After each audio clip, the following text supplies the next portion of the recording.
Edhe në raport me përfaqësuesin e Kosovës mendoj asaj, që le të shënojnë gola sa më shumë përfaqësuesja e Kosovës, por besoj që kombëtarja shqiptare duhet të fitojë. Në vijim do t'u rikujtojmë disa nga qëndrimet e Albin Kurtit gjatë kohës sa ishte opozitar. Siç duket, pushteti për të është aq i ëmbël sa bëri që t'jajë fjalët e veta një nga një dhe qëndrohet në një person që nuk ka shumë lidhje me Albinin e atëhershëm. Ju kujtohet koha kur Kurti dhe varësit e tij nuk e respektonin himnin e Kosovës. Madje as nuk lëviznin nga vendi kur intonohej. Eskalimi ishte deri në atë nivel sa edhe flamuri konsideroi vetëm si lara. Por kurse se nuk mund të ecin përpara, me atë flamurin lara. Ndër kaqëmbrëm, ai bënte tifo për futbollistët e kombëtarës që luanin për këtë flamur që dikur për Kurtin nuk përfaqësonte simbolin e shtetit.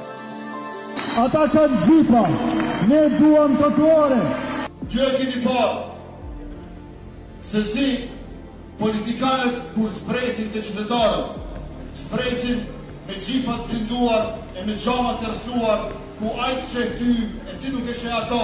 Thoshte Kurti si opozitar. Sot, çdo udhtim i tij bëhet me gjipa të shtrenjta dhe në çdo hap ruhet nga mbrojtja afërt. Atëherë të këshirë rrëndshëm truproja e ti, se truproja e ti e dinë dhe ma mirë se na, se qytetarët kanë shumë arsye me i bodi diçka ti politikani, që ky pjarun veç trupin, se nashta keq ka pamerujt është trupi se menja i ka ikë poti.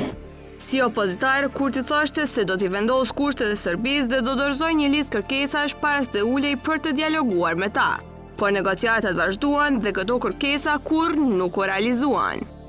Nuk mujna me mush ambasadat, sikurse nuk mujna me mush as ministri me kusherit. Kusheret janë për të shtëpia. Familja është të shtëpia. Kur të bëhet ministër dikush, azavec ministra, deputeta, kryeministra, drejtora, çka do që bëhet, edhe në komunë nesër mas nesër. Duhet më bëhet vetë çaj person. Jo me shku me këtë fisin. Thoshte Kurti para se të vinte në pushtet, por shumë familjarë të antarëve të vetëvendosjes u punësuan në punë të shtetit.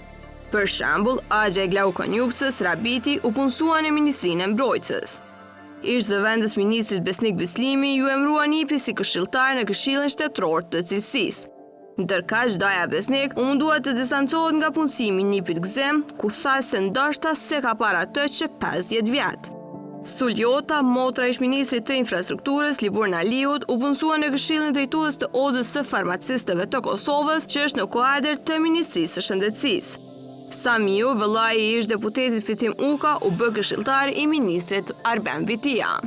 Mimoza Kusari Lila, njëra ndër bashkëpunëtorët e ngushta të Kurtit dhe vetëvendosjes, tashmë ka pozita të rëndësishme.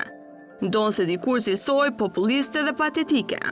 Disa nga deputetët e vetëvendosjes që ishin pjesë e kuvendit nga viti 2019 deri në vitin 2026 deklaruan se posedojnë pasuri në vlerë 5-6 shifrore.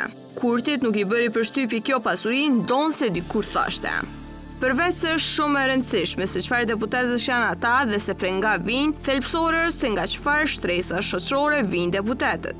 Për shembull, të varfrit janë fare të përfaqësuar, kurse klasa e mesme është pak e përfaqësuar në kuvendin e Kosovës. Isa Mustafa ishte super kriminal sipas Kurtit opozitar, pasi kishte shkelur kushtetutën sa kishte qenë në pushtet. Ky njeri e ka shkel ligjin, kjo është kriminal. Ky njeri e ka shkel kushtetutën, kjo është super kriminal. Ai që shkel kushtetutën është super kriminal. Por më pas u bë profesor i nderuar në kuadër të bashkëpunimit qeveritar nga 3 shkurti deri më 25 mars 2020. Gjatë fushatës për zgjedhjet të 6 tetori 2019, Kurti premtoi ulje të çmimit të rrymës, duke konsideruar atë të lartë, por që atëherë çmimi i energjisë elektrike u rrit disa herë. Kur nuk ka pasur numër më të madh të qytetarëve të Republikës Kosovës se sa në këto 4 vitet e fundit që nuk e dinë se sa paguajnë për energjinë elektrike. Aq lirë ka qenë, sa që nuk e kanë ditur as sa paguajnë.